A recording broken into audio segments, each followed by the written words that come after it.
Ian, will we make the slides available too, or just the recording? Slides as well, yes. Okay. What I'll do is I'll check through my slides and just before I send them through to you afterwards. Okay, that's fine. Anybody got any questions? Anybody had any thoughts about their profile, or had any conversations with family members since you had your profile done? I definitely did. When we were talking about it on our meeting, Ian, I was really surprised because I thought that I would have gone into more of the colors of red and yellow rather than, blue and yellow rather than red and blue. And I was really surprised. It helped me to learn more about myself, stuff that I didn't really think before. So yeah, it was very enlightening. Yeah, it was good. It was good. Oh, that's fantastic. And I think as well that quite often people will have the initial conversation, and I get you all to do the same exercise where you're guessing what your profile is and then sort of seeing what the actual results are in the graph. And if I could have £1 for the number of people who've come back to me and said, actually, yes, I think I'm a bit different, when they read the whole report again and reflect on it, that would go. So this is Becky, who's just joined us. Becky is my virtual assistant, who's down in Surrey. Hi, Becky, great to see you. All right. Hi, everyone. Hi. So we're just 10 minutes or so away from the start, but we're expecting some more because we're well away from the start time yet. How many webinars have you run so far? This is the first webinar for this particular program. Ah, okay. We ran a webinar for the mentors, a training webinar. So like this is the second, but this is the first of a series of 5 or 6 for the students. Well, this is so you're opening the batting, Joe. Fantastic, no pressure then. I think this one is a really good place to start, sort of foundational one actually about resilience. One of the things I'm going to be coming onto when we start is just asking each of you, well, not putting you on the spot, but asking each of you what resilience means to you. So while you're waiting, if you just sort of wanted to sort of just ponder what resilience means to you personally, and maybe you want to draw a picture, maybe you want to doodle, maybe there's a symbol or something that sort of sums up what it means. But just make a note, because you'll be ahead of the others who aren't here now by doing so. Actually, resilience is a word that's been used a lot during the pandemic, isn't it? The word unprecedented and resilience and sustainable, I think, are 3 words that get overused. So good morning, Kate. Hi, Kate, how are you? Well, I was going to say sorry, but I'm actually full of cold, so apologies for the state of me, but it's nice to see you. Hi, Kate. Hi. I was down in Redmaids yesterday and everybody is missing you. So Kate is my new next door neighbour. And do you want to say, well, for those that are here, sort of how you come to be here, Kate? Yes, well, as I say, I worked in Redmaids for 17 years as deputy head. So I know obviously quite a few of the girls who are involved in this programme, and indeed I taught their mentor for a number of years.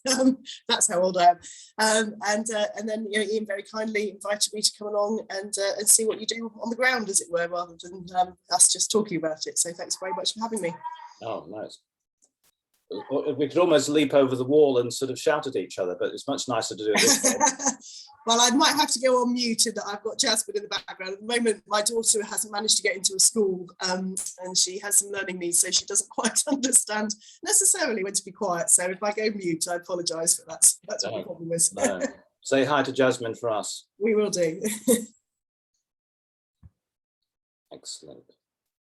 So, Joe, did you want to just finish off what you were saying about the doodling and the... Oh, yes. So I was just inviting people just to think what the word resilience means to them, and just to make a few notes or to perhaps draw a picture maybe a symbol or something, but just to sort of have a think. We'll be coming on to that when we begin the webinar.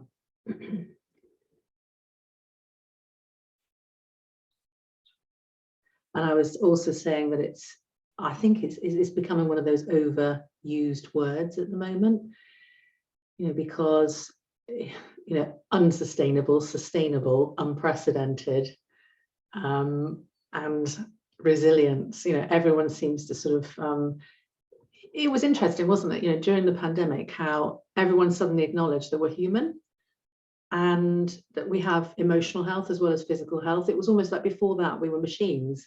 Certainly in the workplace, I found that, sort of, oh gosh, we need to look after our people. But before that, I think that may be a British thing though. It was interesting at the conference yesterday, which was a lot of sports people, some of whom are now coaches, some of whom are still playing. A couple turned up in their kit because they were going off to training sessions straight away afterwards. And one of the people that was chairing it is our chair, Dave Whittaker, who coached the GB hockey team that won the gold medal in Seoul. He was talking about the resilience of his players, but also sort of what was happening throughout lockdown. In fact, I'll make that video available because it was run by an organization called the Foundation for Leadership Through Sport. And there were some remarkable women speakers. I mentioned an American soccer coach who went on to become the coach of the Afghanistan women's football team. She's now coaching in the UK. And a lot of netball players. So you had to sort of crane your neck to sort of catch them because they were all over 6 feet. But resilience was something we touched on, and it was clearly something which people interpreted in quite different ways depending on sort of what their context had been. Different sports have a need for resilience at different points, and one of the speakers was saying that if you think about sort of being at your top for maybe 2 or 3 minutes out of an 80-minute football match or rugby match, that's not really good enough, because for the majority of the game you're below what you need to be. So how do you get that performance up is partly about how you manage the resilience through the rest of the game. Because some of you play sports quite seriously in this group. We've got rowers and who's got an athletic story maybe to tell while we're waiting, or put in the chat perhaps.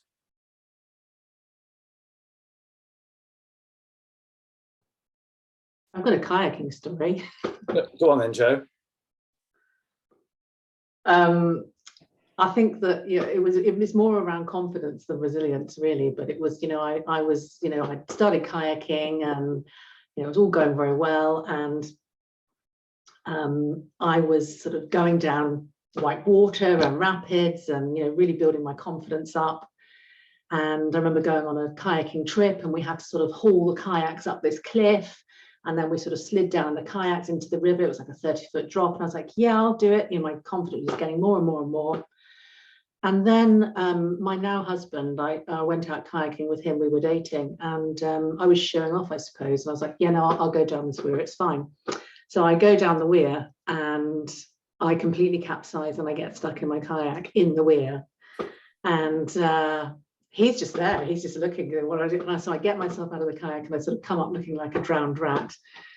And the story really is sort of like, even when you're doing really well, you can still have sort of like, surprises and curveballs like that. And I had to sort of, it did dent my confidence, and it has taken a long time to sort of build that up again. And I really lost all of my confidence overnight. I'd sort of spent months and months, doing the kayaking courses and building my confidence up and feeling really good. I can do this. And in a nanosecond, it was gone. And it's taken a long time to build it up again. So I suppose it's confidence more than resilience. I don't know whether that. I can relate to that. I was doing an Outward Bound course as part of my MBA in Wales, a place called Abu Dhabi, and we had a 24-hour exercise at the end of the week. during which we had to find a number of clues and go to different places and sort of retrieve things in that. About 20 of us. And we were being filmed by the BBC as well. And with about 10 minutes to go to the deadline, I found myself up the wrong hill because I'd misread the map. So I had to clamber down the hill and clamber back up the one that was next to it and retrieve what was a bottle of scotch, because the chemistry that we had to do was to find a bottle of scotch and a bottle of ginger and some rocks. So we had scotch on the rocks. And we made it to the deadline, which was on a beach, with a minute to spare over a period of 24 hours. And had I been a minute or two later, I've no idea what that would have done to my confidence. But as it was, irrational as it seems, it was a massive confidence booster, and it's still a story that I tell. One of our colleagues fell down a grassy hill. He fell 100 feet onto a grassy bank. He went on to become the chief executive of an organization called TIRAC in the UK. And he was much, much more humble after that experience than before. He'd been the head boy at Eton. Okay, here's Sienna.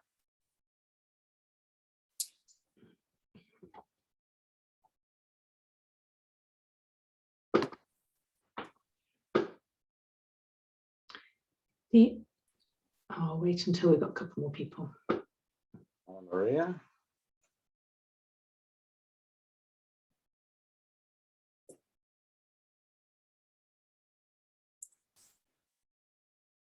Hi, Sienna. How are you? Hello, I'm good, thanks. How are you? Hi, Yeah, very Sienna. well. How's your day been? It's good. Bit long. Long. Oh no, are we keeping you awake? No, this is probably the best part of my day. Oh, okay. All right. What are you looking forward to? What are you hoping for? Just finding out new things and learning things that I haven't already. Great, great. Here's Gabrielle from New Zealand.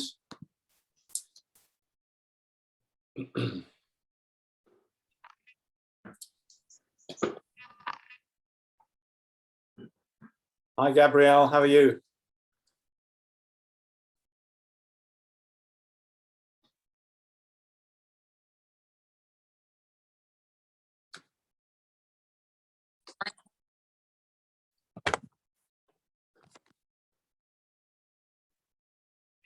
Gabrielle, are you hearing us okay? Yes. Can you guys hear me? Absolutely. Great to You see can. you. Hi, Gabrielle. Hi. Oh, I can't see myself. That's How's your day been, Gabrielle? good actually. Yeah, got lots of stuff done, so it felt like I got a lot accomplished today. All right. Okay. I like days like that. Yeah, they're good. Lots of ticks. Yeah. Yeah.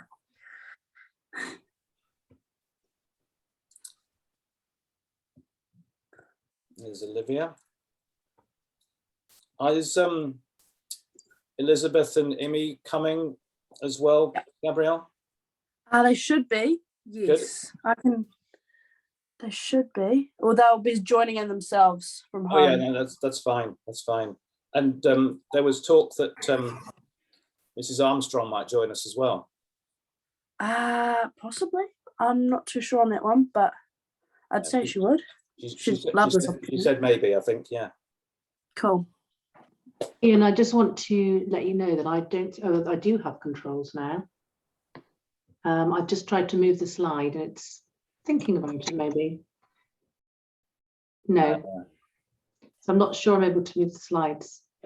Okay. Did you want to hang on a second? Let me to that one. Yeah. Let me.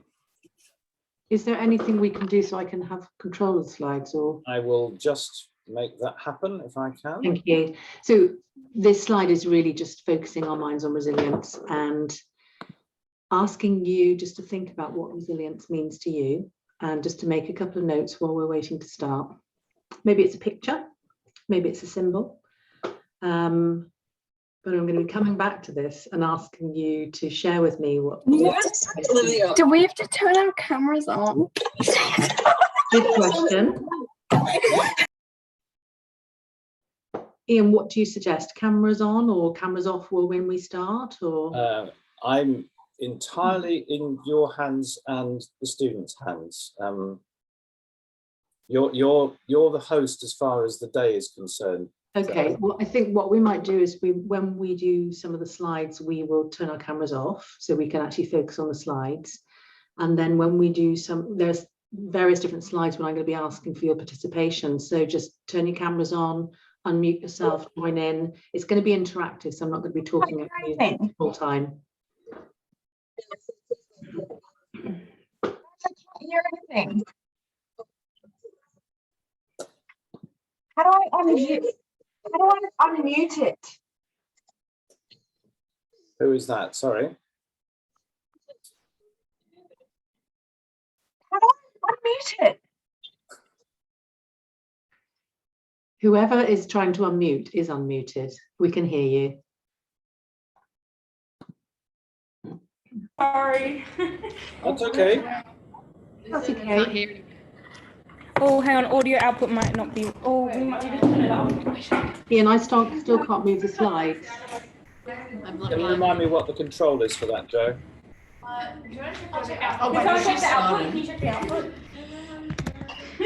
Why are none of you in it? It's alright. It's alright. You are. Blame it on us. No, don't go there. You need to make me a co-host. You Co-host. are. I'm a co-host. I just don't think they're saying anything. No one's saying anything. Is Are someone? they all muted or they just like? People are just not saying anything. Joe is not speaking. Can we have this closed? Is there a chat? You're not on mute. Why is everyone- Ashley? Oh,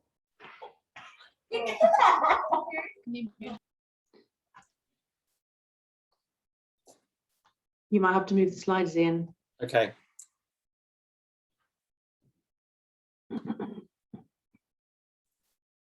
Everybody's rolling in. The only thing I can do is share screen. So if I open my version. No, I'll happily move it Okay. if I don't find the other button.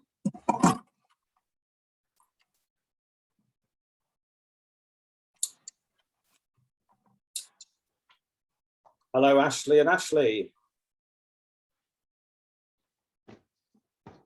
Hi there. Hello. We have Ashley De Silva, who's one of our mentors, and Ashley O'Young from Pimble.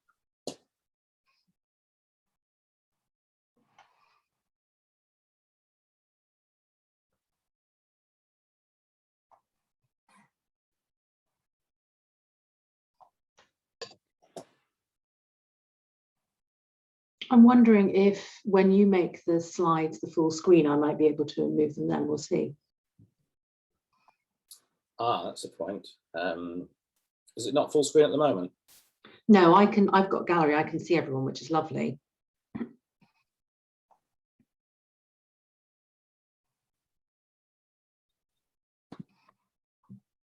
I might have to change my view options.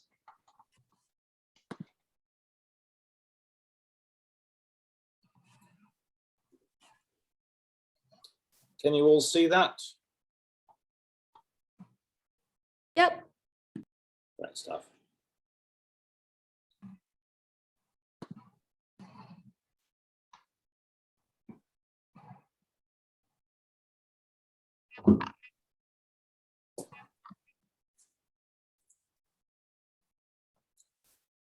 Joe, if you want to make a start, Okay. are you happy to get underway? So just to back up slightly. So welcome to the first of a series of webinars for the Global Student Mentoring Network. I'm Ian Wigston. I've met all of you, I think.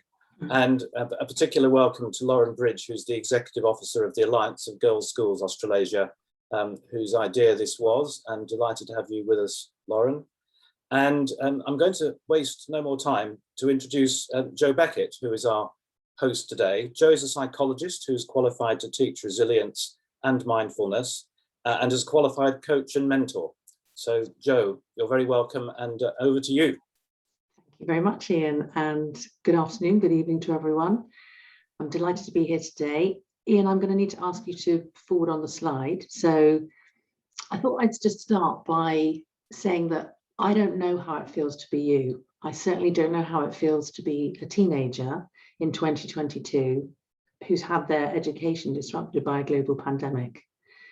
I don't know how that feels, but I can reassure you that I remember very vividly how it feels to be a teenager. And I remember some of the pressures I felt around performance and my exams, the uncertainty I felt around, was I going to get the grades? Which university was I going to go to? What was I going to do when I got there? How was it going to work out? And the backdrop to my teenage years and this sort of stage of my life was that my parents were going through a really acrimonious divorce. So it was a really tough time for me, and I didn't have a mentor, and I didn't know anything about resilience, and I wished I had. And it took me many years to actually start to learn about resilience and develop strategies that help me now. And I'm pleased to say that I'm now certified to teach resilience and to teach mindfulness, and I'm also a qualified coach and mentor as well. And I have had 4 teenage children. Some of them are a bit older now, they're in their early 20s as well, so I'm a mum as well. So today, if I can have the next slide please, Ian. Today I'm hoping to share some of my experience that I perhaps wish I knew when I was your age and at your stage of life. But today really is all about you. And this is your time. We've got about 60 minutes together now, and we're going to be looking at what does resilience actually mean, how you can boost your resilience, and you're going to get to practice some proven techniques to help you. And what I'm hoping you're going to leave with in about an hour's time is your own personal plan about what you can do today to start boosting and building your resilience for your lifetime ahead. Next, please, Ian. We're going to cover 4 things today, and we're going to be looking at the importance of acceptance and perspective, the importance of reflective practice, positive psychology, and managing our emotions. Next, please, Ian.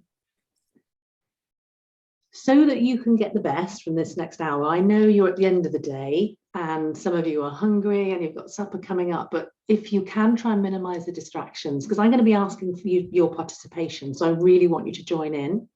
And the more present you can be, the more focus and attention you can give it, the more you're going to leave with. And remember, this is something that could change your life and how you experience it. So I'm going to invite you to turn off your gadgets, your phones, or at least turn them on to mute. And I will be inviting you to do some reflective practice with me. So if you haven't already got a pen and paper, grab one. Or if you've got a gadget or a phone you want to write on that, that's absolutely fine. Next one, please, Ian. Excuse me. Before we take our deep dive into resilience, I wanted to share something with you that I think is really important. I work with a lot of successful people. I work with head teachers, CEOs of challenging but successful organizations. And there are 5 things in my book you will need to be successful. And the first thing you need is self-belief. Second thing is resilience. Third is logic over emotions, followed by humility over ego, self-awareness and empathy. Next, please, Ian. So I'm going to start looking at self-belief because I think this is so critical. It's number 1 on my list for a good reason. And I'm going to start by asking you, just type in a Y for yes. Have you heard of imposter syndrome? Just type in a Y if you have, into the chat box. Yes. And does anyone know what it is? If you can type in if you know what it is, that would be great. Lots of people are saying yes. Yes. No. Okay. So that's okay. So next slide, please, Ian. Next slide, please, Ian. Should be there. Okay, thank you. Sorry. So what is imposter syndrome? Well, it's about not having a sense of your value. So it's sort of self-doubt, feeling inadequate, perhaps feeling like a fraud, perhaps you don't belong here. And I can give you an example of when I felt, truly like an imposter. I'd been out of academic study for 30 years. I did my master's in coaching when I was in my 50s, early 50s. And all the people in the room had master's degrees, multiple master's degrees. I didn't have a master's. I hadn't studied for 30 years. And I felt like I didn't belong. And I felt like I wasn't as good as them. So that's the sort of feeling. Imposter syndrome. Next slide, please, Ian. I'm going to share something with you, really reassuring. Everybody experiences a sense of imposter syndrome. Everybody has done, everybody will do, you will. If you don't know what imposter syndrome is today, hopefully now I've explained it, you'll relate to it. But everybody experiences it, and the reason why we experience it is as human beings, we like what we know, we like the familiar, and we like to stay in our comfort zone because it feels comfortable. But when we do something that stretches us, we step out of our comfort zone. When we're learning things, we're out of our comfort zone. And that can elicit feelings of discomfort, dis-ease, self-doubt, apprehension, even fear. So feeling that sense of imposter, that fraud, is natural. Everybody experiences it. And it's simply a symptom of stepping out of our comfort zone. Next slide, please, Ian.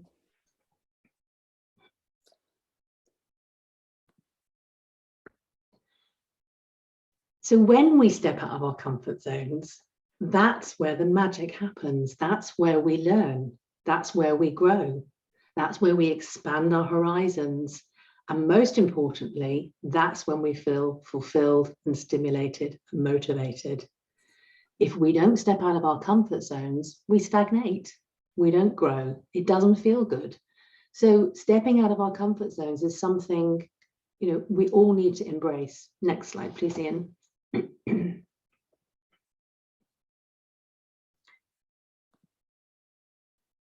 And so what I'm going to invite you to do is to think about this feeling of, self-doubt. Can I do this?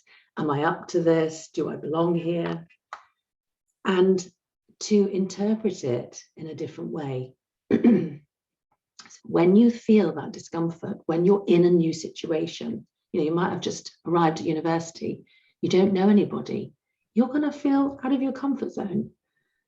And just reassure yourself, this is exactly where I'm meant to be. This is where the magic happens. I'm supposed to feel this way if I'm learning and growing and developing. I am learning and growing, and I'm becoming more and more capable. So if there was one thing I want you to know before we move on to resilience, is feeling uncomfortable, if you interpret it in the right way, can be a good thing. There was a slide at the conference yesterday, which was something like, nothing great ever came from a comfort zone. Thank you, Ian. So we're going to do a deep dive into resilience now, and I'm going to come back to what I was asking you about before we started today. Ian's already said resilience can mean different things to different people. And what I'd like you to do now is to type into the chat box, or just unmute yourself and just shout out, and I'll make a note. But up to 3 words, what does resilience mean to you? If you want to type into the chat box or just unmute and shout out, that would be great. I think it means to face challenges and to be able to overcome them quickly with confidence in yourself. Fantastic. Thank you, Monique. So face challenges and overcome them quickly. Any other? That was more than 3 words, by the way. But that's okay. I think it's giving, about, oh, sorry. That's okay. I've got not giving up, able to bounce back. I'm just seeing this coming through in the chat. Persevering. Keep trying until you do it. Lovely. I like, these are great. Never giving up. Brilliant. Self-compassion, that's another good one. Strong, confident, hopeful. Lovely. Growing from our mistakes. Really nice. Having persistence and patience. These are great.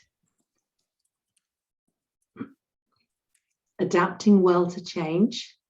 Fantastic, especially in the last couple of years. Anything else from anybody? Faith, it'll be okay. So that's the reassurance, knowing it'll be okay. Picking yourself up after you fall. Very good. So anyone else wanted to shout out that anything that hasn't been mentioned? Okay, we're going to move on. Thank you for that. And from your response, you know, I'm getting that you really do have a good understanding of what resilience is, but we're just going to go to the official definition. So you may know of the University of Pennsylvania because they're really renowned for their work in positive psychology and resilience.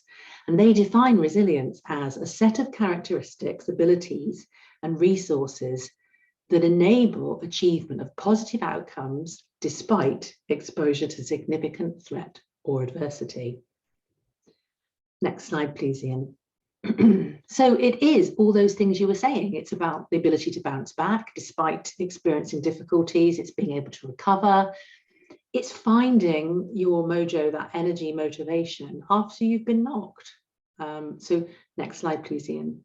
But the key thing to know is that you're not born resilient. So you don't have resilient people, you just have resilient behaviors.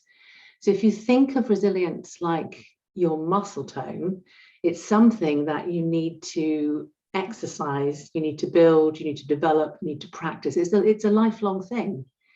And it's a set of behaviors that you will need to, you know, you are developing and will need to continue developing. Next slide, please, Ian. When we replenish and build our resilience, we can overcome even the most difficult challenges. When we replenish our resilience and build it, we build our inner strength and our resolve, our perseverance, our determination. And most importantly, having more resilience helps us manage stress. Next slide, please, Ian. Just before we do, one of the things that we covered when we took you through your insights profile was what happens when you're under pressure. And we talked about how your profile from the conscious to the less conscious persona shifts, and how your low scoring, less conscious color becomes important because it can rise up like a tsunami wave when you're under pressure. So just remind you of that, and perhaps in your conversations with your mentors in the next few days, perhaps explore that on the back of this.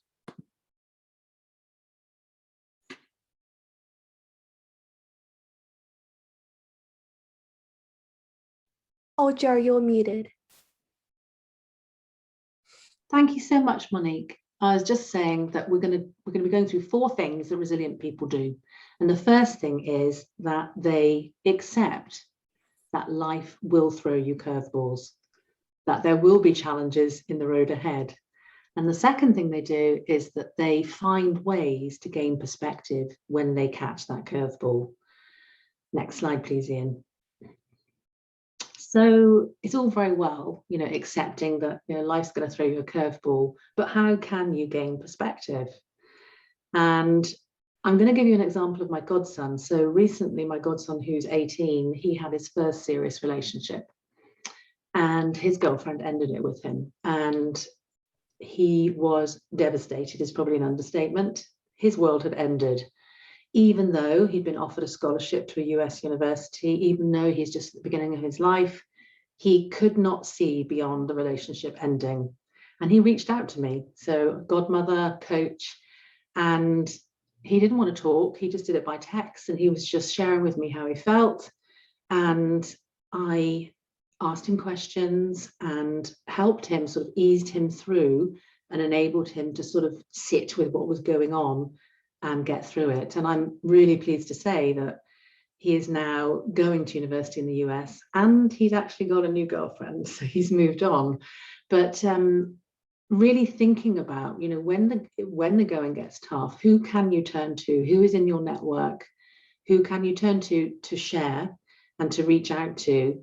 You know, maybe you have a mentor or a coach, but maybe it's particular friends or family that you feel you can open up to. But actually, just by saying it out loud and vocalizing it can already give you the different perspective. But certainly listening to other people's experiences can help too. Next slide, please, Ian.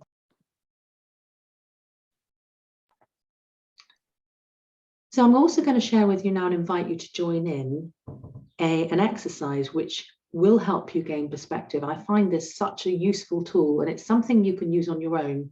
So if you can't get hold of your trusted friend or family member, this is something you can do yourself to give you a different perspective. And it's actually been developed by the University of Pennsylvania, and it's called Putting It in Perspective.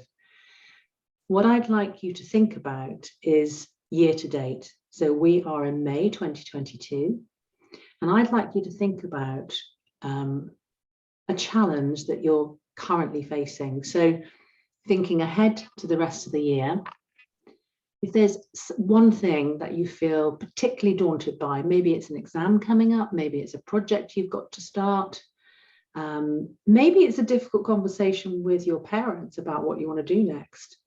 Maybe it's actually going away to university and this sort of new start, not knowing anyone. Try and think about something that you feel really quite uncomfortable about. And you might even be avoiding, you might be procrastinating because it feels so uncomfortable. Maybe it's writing your statement for university.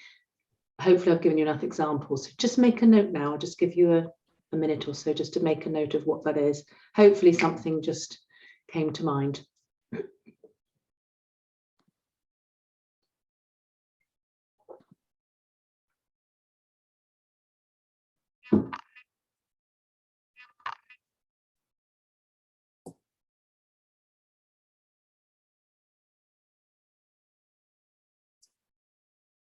So it could be something small, like writing an essay you don't really like the subject on, or it could be something big, like moving to university.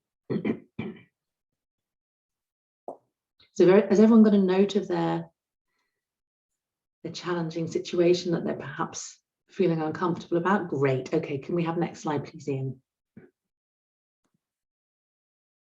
So thinking about that challenge that you've written down, what is your fear around it? What are you worried about could happen? Sort of in the worst case scenario, you know, your nightmares. Just write down everything that pops into your mind, no matter how silly it might sound. Just write it down because you're feeling it, you're thinking it. So, you know, moving to university, what's the worst thing that could happen moving there? What do you fear? What do you dread? Or having that conversation, that difficult conversation with your parents or a boyfriend or girlfriend, you know, what do you worry might happen?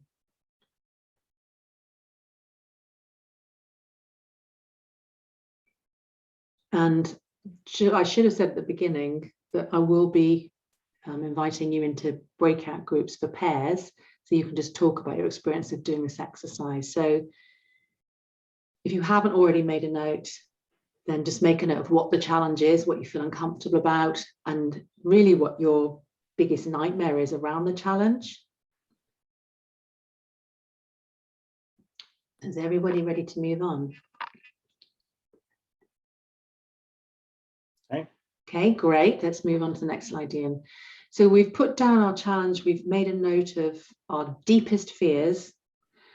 I'm going to ask you to flip it now and imagine everything goes even better than you can imagine. You cannot fail. Everything goes your way and you get not just the outcomes you wanted, but better than the outcomes you wanted. So what is happening? What has happened? That best case outcome. What is the best case? There's a question I sometimes ask in exercise like this is, have you rehearsed the possibility that things could go better than your wildest dreams? Have you rehearsed the possibility that things could go better than your wildest dreams? And if they did go beyond your wildest dreams, what would it be like when you moved to university? What would be the outcome of that difficult conversation? What would be the result of that essay or project you did?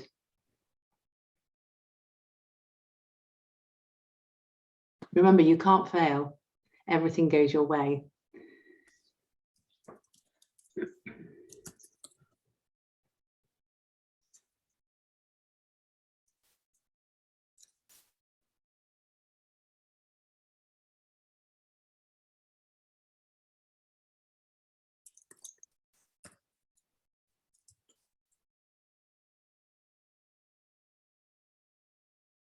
You can see some of you are still writing, some of you have finished. So I'm going to just ask you, perhaps you'd like to come back to this after the webinar today if there's more you wanted to add. But next slide, please, Ian. So we've looked at the extremes. We've looked at your deepest fears. We've looked at your wildest dreams, you know, best possibility. Thinking about those two extremes, what is the most likely outcome of this project, Move to University, difficult conversation? What do you think is most likely to be the outcome? Maybe some of the things you want come into being, and maybe some don't. But what are those things that are most likely to come out of this? So just make a note now.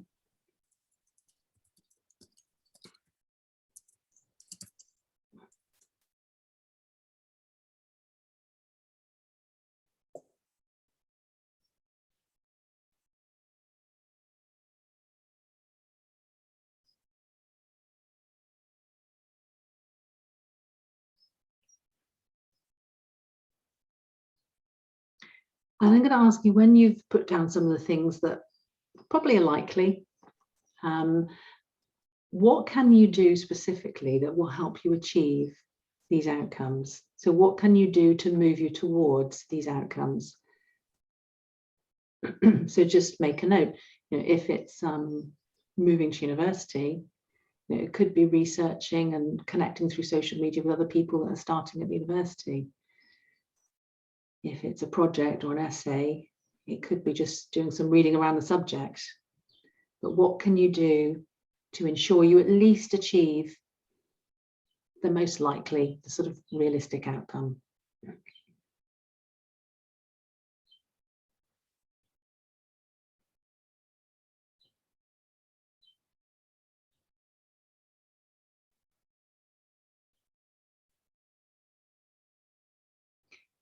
And as you write that list of things that you could do to help ensure that you achieve that most likely outcome, I'm going to ask you to, what are you going to do first?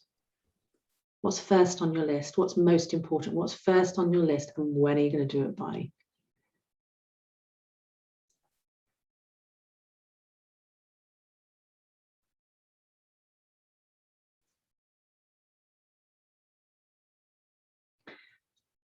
And at this point, Ian is going to put us all into breakout groups. So just pairs. So you're going to be one other person. Only share what you're comfortable sharing. But if I can just have the next slide, please, Ian. I'll just, if everyone can just take a note of what we're asking. So you can have 2 minutes each. So if you can set a timer, so you each get 2 minutes of airplay. And just to share your experience of doing the exercise. So what will you take from this exercise, and what are you going to do as a result of the exercise? So those are the two things I'd like you to share. So what your experience of doing the exercise was, is it something that you could use, you think you could use? What will you take from having done it, and what will you do as a result? So we're going to go in, so I'm going to see you in about 4 or 5 minutes time, and just to share your experience of doing that individual reflection. Okay, has anyone got any questions before we go into our pairs? It's possible that one or two of you might be in a 3 just because of the numbers. It's also possible that one or two of you will have Joe or me, and we look forward to working with you on that. And I'm going to press the button now and see you in 4 or 5 minutes. Thanks, Ian.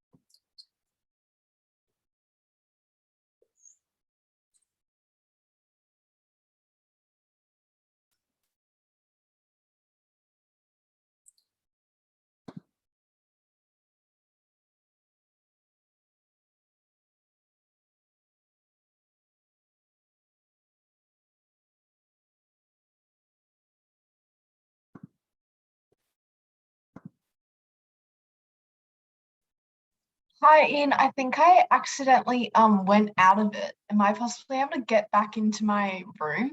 Yes, let me sort that out for you, Lucy. Hi. Sorry, thank you. That's okay, don't worry. I'm just trying to, okay, you're going to go into room 2 because Ava's on her own.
How do you get on, Olivia? Hi, Sunshine, how are you?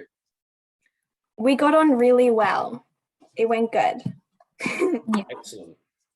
Ashley, how was your session?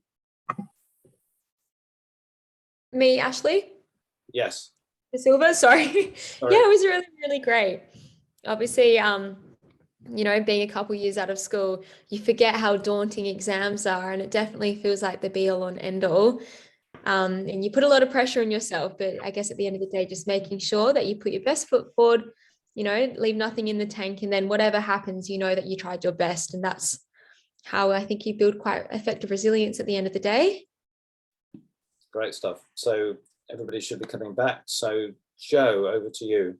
Oh, Ian, could you just go back a slide or two? One more. Okay, so we were just sharing, so I'm not going to name any names or anything, but I was in a breakout room, and exactly what Ashley just said. You know, there's so much pressure to achieve, and there's so much pressure to do the best and be perfect. And actually, when we look at the worst case scenario, that was really overwhelming. That was really quite scary. And so there's an acknowledgement in our discussion around, you know, maybe we won't be perfect. Maybe we'll be okay. Maybe we'll do really well in some things, but maybe we won't do exactly as we would have liked to have done in a perfect world in another.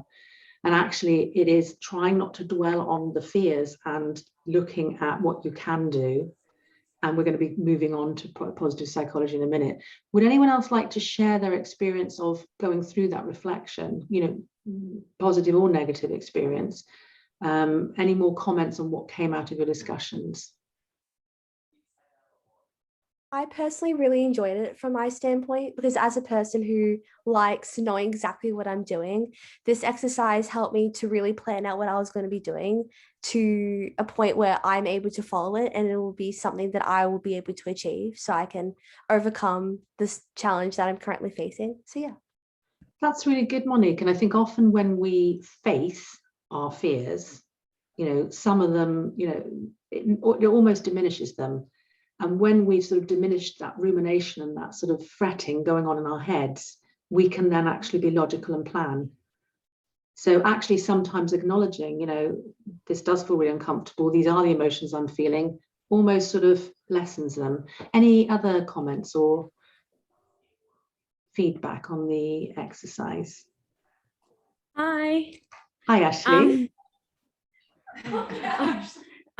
Well, I think talking to Erica was like really validating, because it showed that people going through the same thing as us, or as me, and it's like the things I'm feeling are valid, and that yeah, I'm not the only one going through it. Yeah. With that sharing, that comes back to the first section, doesn't it? Where we, you know, we put things in perspective. So you've got some perspective from doing that, actually knowing you're not alone and other people are going through a similar thing just diminishes that sense of pressure and fear and angst. Anyone else like to share before we move on? I've got a hand up from Ava. Is it Ava? Ava? Or is that just a hand on your cupboard? I think that's just a hand on my cupboard. Oh, I thought it was a Zoom hand. No worries. While you're unmuted, Ava, is there anything you'd like to share? No, I don't think so. I think it's just good, like what you said about when you kind of acknowledge the things that you're facing, it really kind of puts it into perspective, and it kind of validates it in a way so that once you've brought it to your attention, it kind of takes the load off your shoulders just by saying that at the first hand. Yeah, and that's a really good point, Ava, is that, you know, as human beings, we avoid discomfort and uncomfortable emotions. So that can lead to procrastination. And actually just dealing with what's going on and just confronting it can get us over that hurdle. So thank you so much for participating and sharing. So we're going to move on to the next point now. So just to summarize, you know, life is going to throw curveballs at you. It's the nature of life. And there will be challenges in the road ahead, but equally there'll be successes as well. So it's about you finding ways that will help you find perspective when the going gets tough. Next slide, please, Ian. The second thing that resilient people do is they make reflection a habit. So that reflective practice we've just done, you know, it is part of my DNA now. It helps me to make decisions. It helps me to plan. When you're experiencing challenge and difficulties, when you reflect, you learn. So there's no education like adversity. Next slide, please, Ian. So I'm going to dive straight in and ask you to join me for another reflective practice. So get your pen and paper ready. This time I'm going to ask you to look back to the beginning of 2022 and think about where we are today. And I'd like you just to think about something you've already done that pushed you way out of your comfort zone. You were really dreading it. You were frightened, you were fearful, you were anxious, you felt daunted, you had that little voice going, can I do this? And I'm just going to share something that I've done recently. I went gorge walking in the mountains, and there was snow off the mountains coming into the river. And the water was freezing. And there was a massive waterfall, and these young people were going under it, and it looked amazing. And I was so scared, and I was thinking, oh my goodness, you know. And I went into it, and it was so shocking. It was so cold, but it was exhilarating at the same time. And when I came out, I just felt amazing, and I wanted to do it all over again. So I went back round and did it again. So it's thinking about something that's pushed you out of your comfort zone that you were really quite apprehensive about. Just make a note of it now. It could be related to schoolwork. It could be related to perhaps a new activity you've done. It could be related to perhaps, you know, relationships, difficult conversations you've had. You've actually said, you know, brought something up in a relationship or a friendship that hasn't been working and that you were really uncomfortable about. So just make a note of that. And next slide, please, Ian. And I'd like you just to sort of have 3 columns, beginning, middle, and end, and think about how you felt before you stepped out of your comfort zone. So for me, I was really scared. I was really scared about how it was going to feel. And while you were in that conversation or in doing that new activity or learning about that new subject, how did that feel for you? While I was under the water, I was just shocked and feeling really alive and alert. And how did you feel after it? So I felt exhilarated. I had stepped out of my comfort zone. I'd experienced something new and I felt exhilarated. How did you feel after you tried this new or you got through this challenging situation? How did you feel afterwards? Next slide, please, Ian. So now thinking about the range of emotions you experienced with this challenge, just make a note of what did you learn from the experience? So what did you learn? I learned that I really get a lot back from trying something new, doing something different. So what do you know now? What have you learned?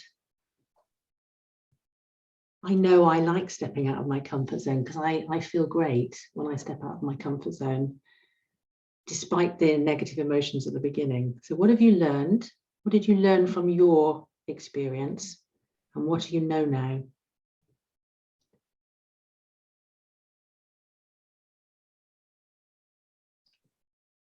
And based on what you've learned and what you know now, what will you do now in future? What will you do? How will you apply what you've learned? I'm going to take more opportunity to say yes to things that maybe make me feel a bit uncomfortable because I know it's worth it. So what have you learned? What do you know now from the experience? What are you going to do now?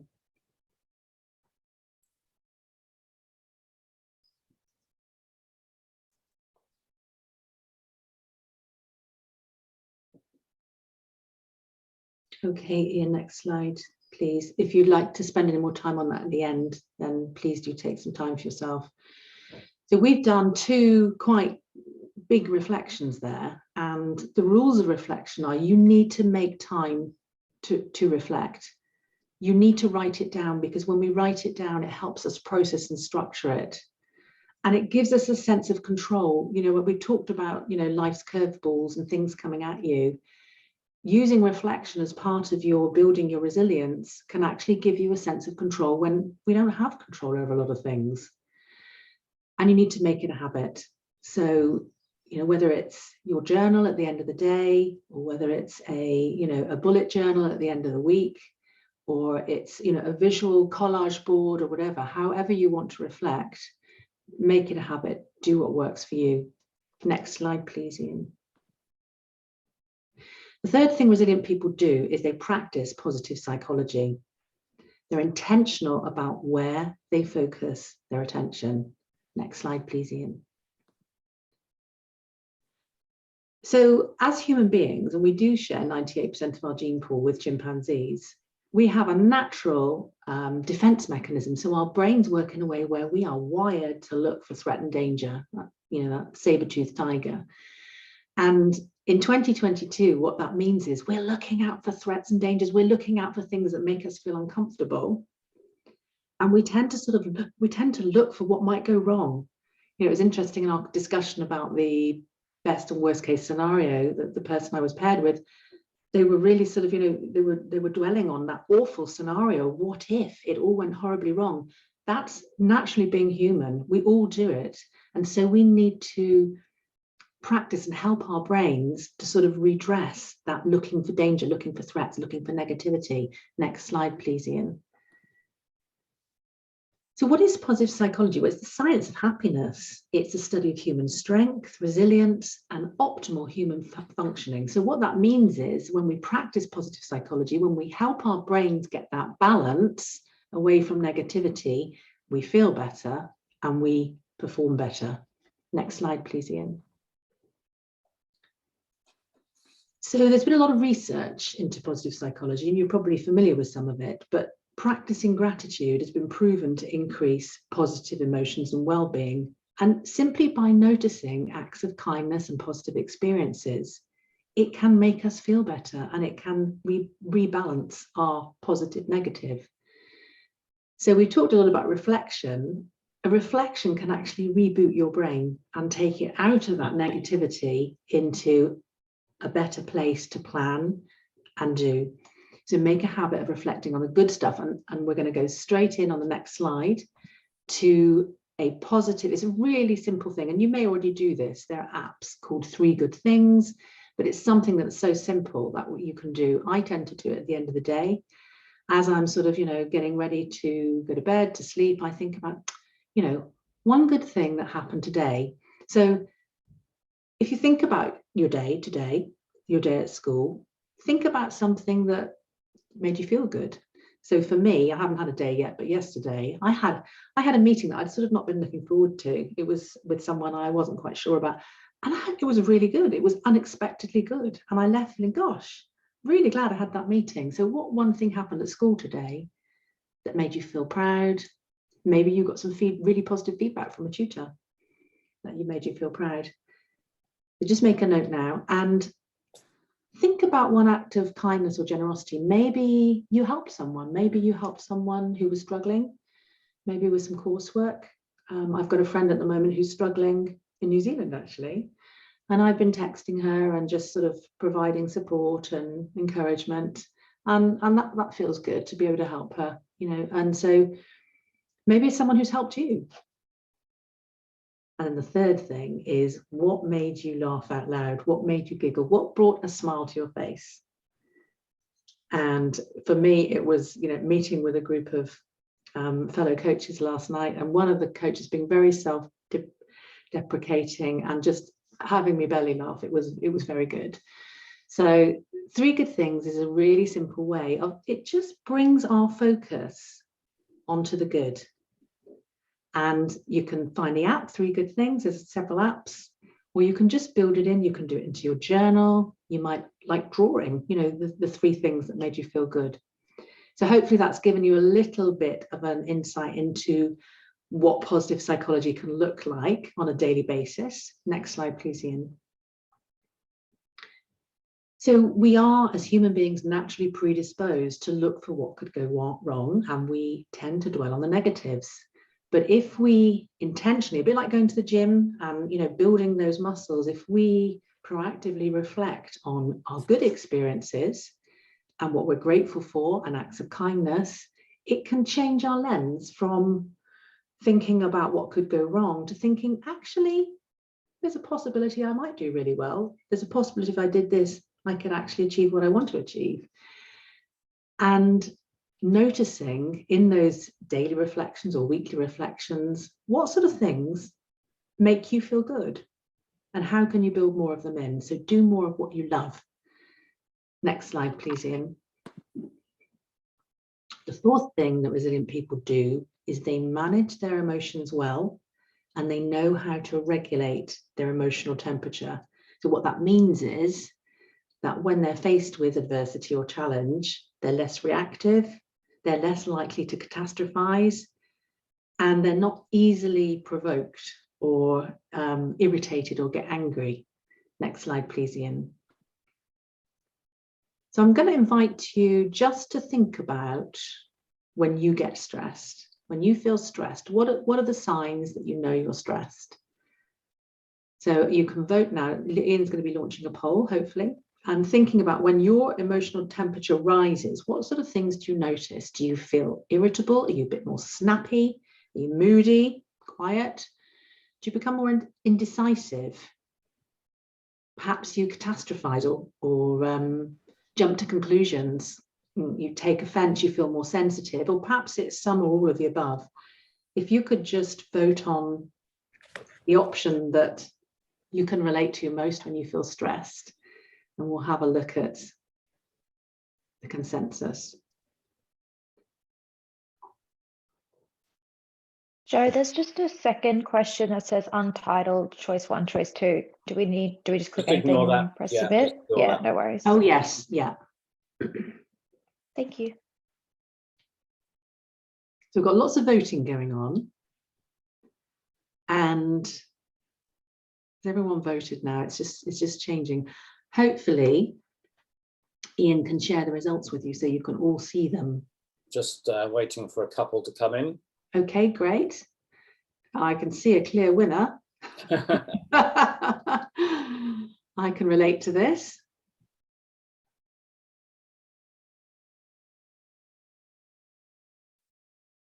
Sort of. Looks like we've done, everyone's voted. Yeah. Thank you very much, everybody, for voting. So we've got a clear winner.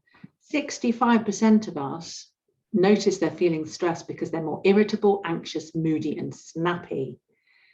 35% of us can relate to some or all of the above, and 17% take things personally, perhaps more sensitive. So we all know our warning signs. We're just going to go on to the next slide now, Ian. Oops, couldn't have done that. And stress is unique because Ian's already mentioned about profiles. You know, I met someone yesterday who doesn't produce cortisol. I was thinking, well, why isn't she sort of lying flat and sort of in a, you know, meditative coma? But she wasn't. So it's that we all experience stress in different ways, and it affects us in different ways. You know, some people thrive on stress. You know, they just don't get stress. I think there was about 6% during the pandemic that actually thought, this is brilliant. I love this uncertainty. You know, so everyone reacts differently to stress. If we can go on to the next. I'm just going to find the slide again because the. Okay, so what we're going to be looking at is 3 things that we can focus on to help us manage our emotional temperature. And I'm just going to find my hard copy slides. There we go. We're back in the slide deck. And those 3 things that we're going to be focusing on are the way we breathe, and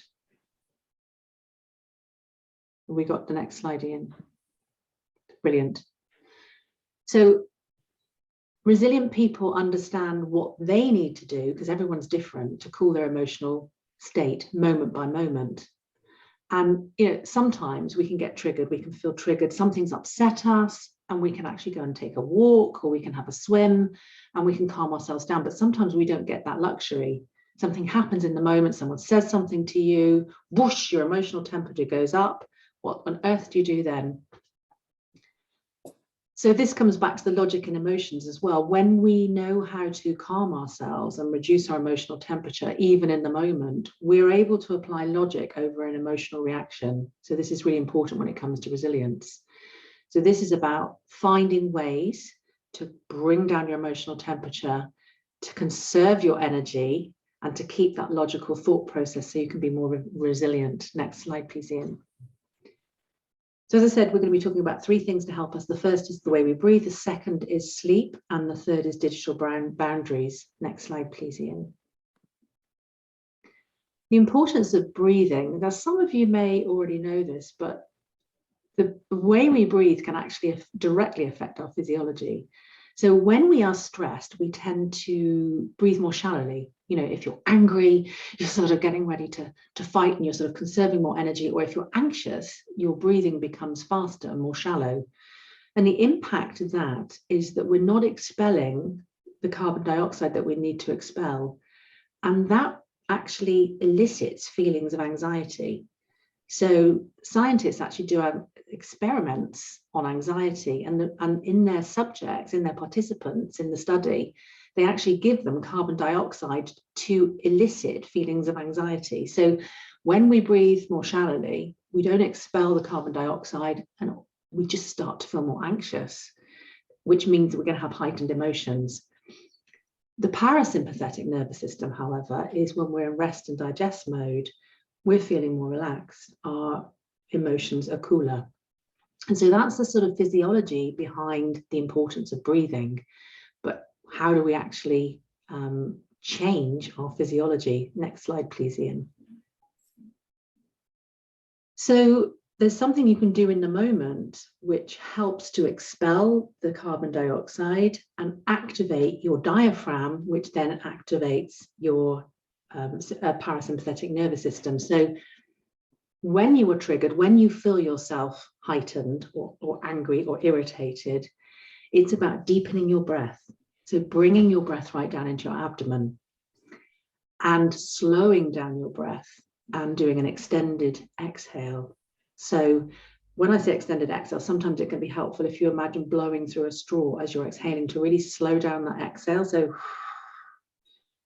and I'm going to invite you to participate in a breathing exercise that can calm your physiology. And we're going to do that next slide, please, Ian. So if you'd like to join me, this is something called 3-5 breathing. There's 7-11 breathing, but the concept is the same. We're trying to slow down the breathing, breathe more deeply, expel more carbon dioxide, and activate the diaphragm and the parasympathetic nervous system. So if you just want to join me and just notice how it feels to be sitting on your chair. How does it feel? Can you feel your feet on the floor?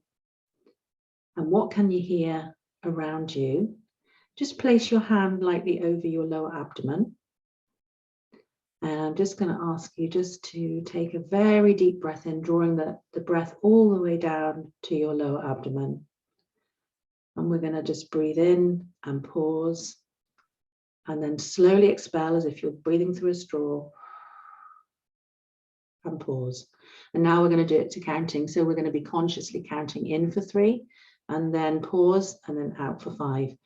So hand on your lower abdomen and breathe right down into your abdomen.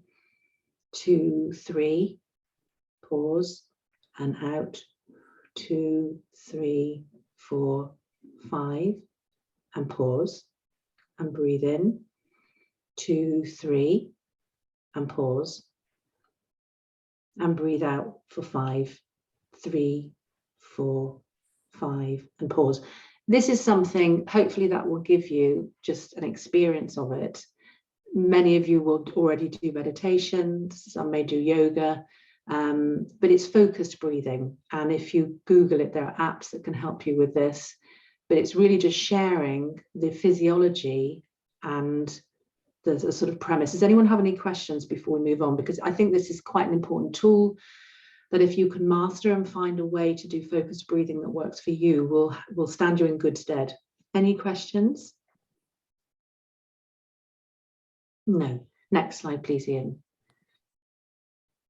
So we're talking about the importance of breath, and this is why exercise is so good for you, because it deepens our inhale when we're walking or running or cycling. It deepens our inhale. We're breathing fully, we're exhaling this carbon dioxide, and actually it's mindfulness as well, because we're looking at the surroundings around us, we're concentrating on our yoga pose or whatever. So the exercise, you know, that you choose to do, and I know you all do different types of exercise, is also good and building into our days, but that focused breathing can help us in the moment when we notice that we've been triggered. Next slide, please, Ian. The second thing that resilient people do to manage their emotions is sleep. So did you know that when we're tired at school or at work, it's the equivalent of being drunk or under the influence of alcohol? It has the same impact on our brain and our functioning. So when I'm tired, I know I feel more anxious, I feel less focused, my attention is impacted, and ultimately I'm less productive, and I'm not as resilient. I find life harder when I don't have enough sleep. And it's during that deep sleep that you're really doing that cellular repair, and during the REM sleep, the dream sleep, that you're processing your emotions. So it's so important for your physical and emotional well-being. Everyone needs different amounts of sleep. You know, I'm not here to prescribe 8 hours of sleep a night. It's just really recognizing how it impacts how we show up emotionally and our attention and performance. Next slide, please, Ian. And there's the obvious, you know, I don't need to tell you this, but I'm just going to say it because we all know it, but actually we don't all do it, do we? So, you know, having caffeine after 4 o'clock has been proven to affect the quality of our sleep. You know, my husband drinks full strength coffee at 9 o'clock at night and wonders why he doesn't sleep. And I'm like, so, you know, even things like Diet Coke has got caffeine in, and, you know, having a lot of sugar can have that same effect. And of course, we all know about the blue light emitted from our gadgets, and that impacts the hormone melatonin that actually regulates our sleep. So even though it's tempting to keep looking at our phone or watch something on our gadget, you know, leading up to bedtime, it is actually impacting our physiology and, you know, interfering with the quality of your sleep. Next slide, please, Ian.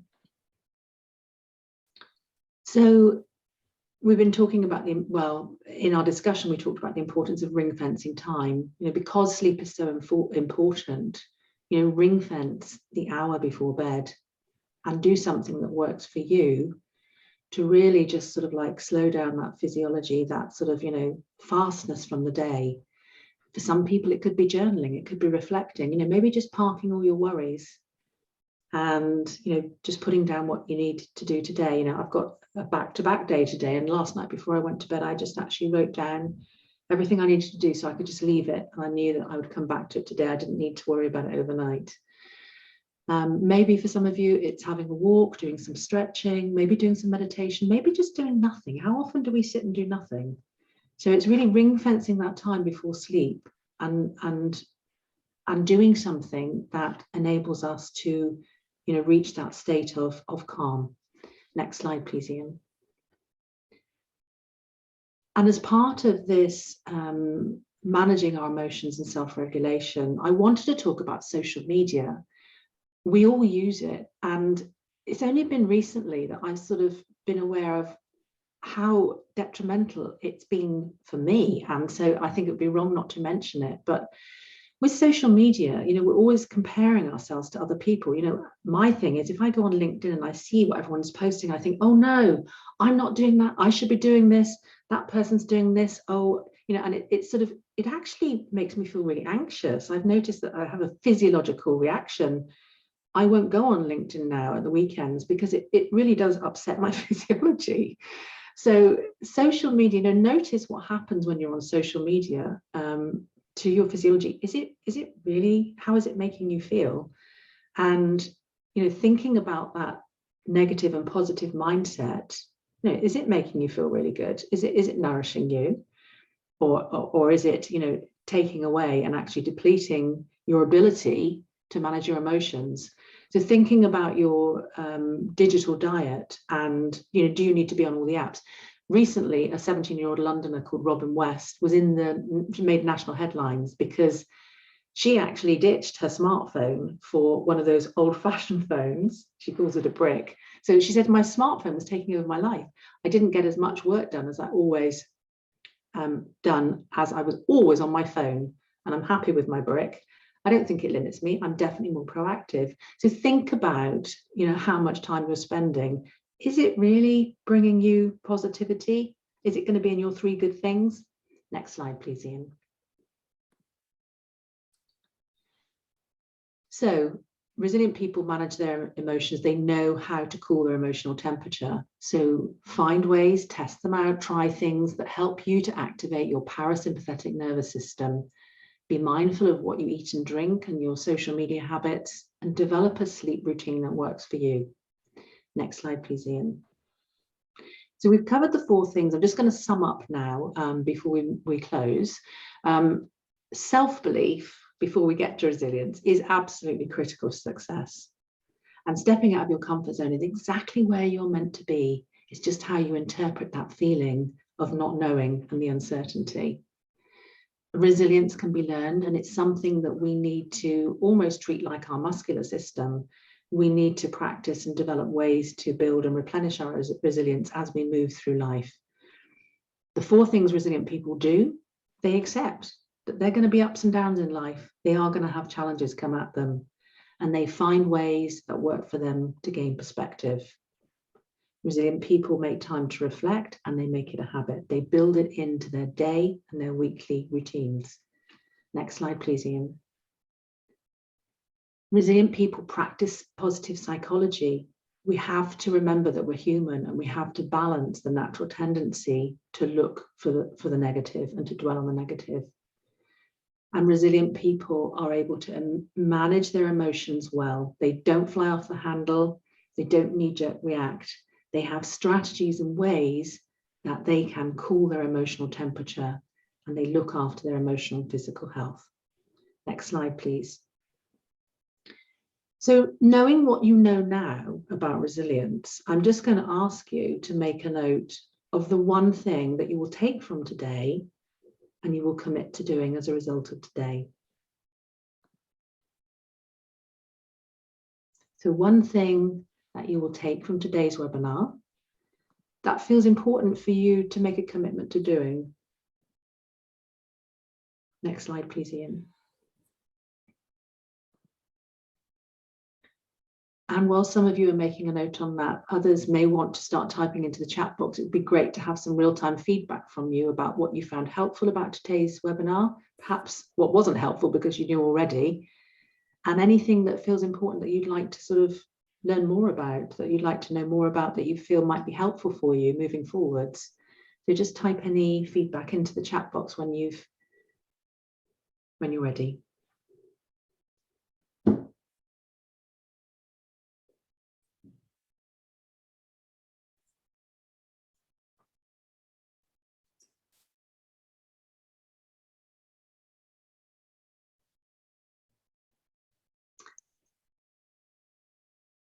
And if you're more comfortable feeding back to Ian afterwards, then I think most of you know Ian's email address. So what thing are you going to take from today? And what are you going to do as a result of today? And any feedback you've got for us. So I really like the tool tools, worst case scenario. I'm putting my phone away. Very good, yes.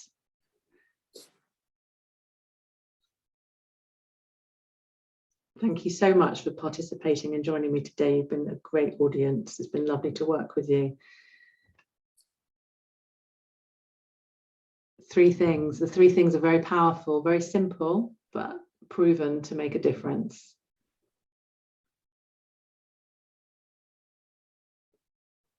Okay, I'm going to hand over to Ian now, who's going to wrap up. Nice one, Emily.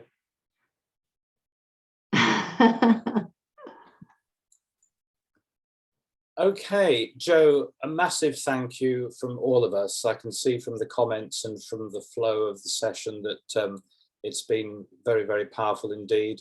And so thank you, because I know it's been a busy time, and we look forward to seeing you again. Joe is a mentor on our adult program, and also she'll be around on some of the other webinars, I'm sure, to watch those.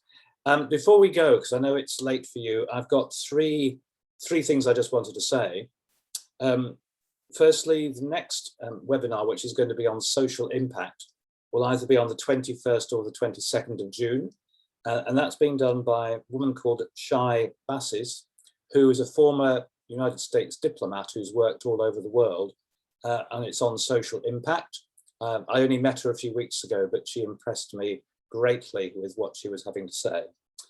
The second thing is that I decided, really sort of on the spur of the moment, that perhaps each week, each time we get together, I'll recommend a book that I think you might find helpful. I haven't got a slide for this, so I'm just going to put it on the screen. And it's this one here. Gillian Tett is the author. Gillian Tett is an anthropologist, and she was one of the first people to predict the crash of 2008. And she's also written a couple of books, one called Fool's Gold, which is about the crash, one called The Silo Effect, which is about working in silos. But this is her most recent one. It's called Anthrovision, and it's a brilliantly and very, very well written book, which I'm working my way through now. I actually got to meet Gillian on a conference call the other week at the Royal Society of Arts, and we've exchanged emails, and I hope to be saying a bit more about how she may be involved in the programme going forward. The final thing is that I'm delighted to announce that the Royal Society of Arts, which is a think tank in London, which has been established for 250 years, is going to make you all fellows. At the moment, you have to be 18 to become a fellow, and I know that some of you aren't quite there, but we're working on seeing if we can shift that. I'll say a bit more about that down the road. I will also be in touch with the RSA, because they are talking about having a role in our community project, which again, we'll say more about next time. So thank you for wonderful participation. Have a fantastic rest of the evening and a great weekend when it comes. And we look forward to seeing you again for the next time. Take care. Bye. Thank you. Thank you. Thank you. See ya. Thank you. Thank you.